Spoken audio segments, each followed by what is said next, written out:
PFAS in pet food. A growing concern for animal and human health persistent.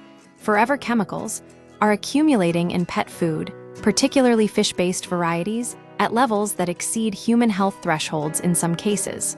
New research from Japan highlights a critical but overlooked issue: the widespread contamination of pet diets with per- and polyfluoroalkyl substances, PFAS.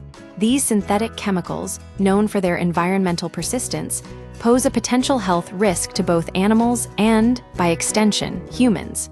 The problem with forever chemicals, PFAS, are not naturally occurring. They are man-made compounds used in countless industrial and consumer products, from non-stick cookware to firefighting foam. Their defining characteristic is their extreme durability, meaning they don't break down in the environment and accumulate over time. This persistence is why they're called forever chemicals. Exposure in humans has been linked to liver damage, cancer, and other health issues. While the direct effects on pets are still under investigation, preliminary studies suggest similar risks, including impacts on the liver, thyroid, kidneys, and respiratory system. Study findings. Fish-based foods at highest risk. Researchers at Ehime University in Japan analyzed 100 pet food samples, 48 dog foods, and 52 cat foods, sold between 2018 and 2020. The results were concerning.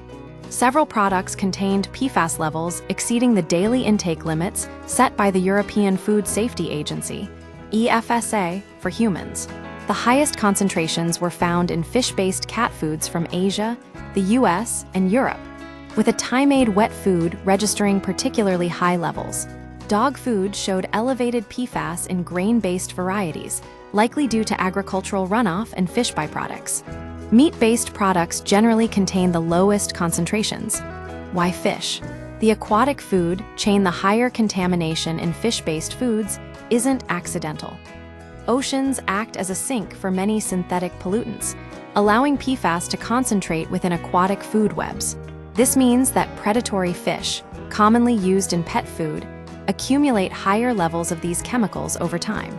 The study suggests that regional differences in PFAS concentrations reflect varying industrial practices and raw material sourcing.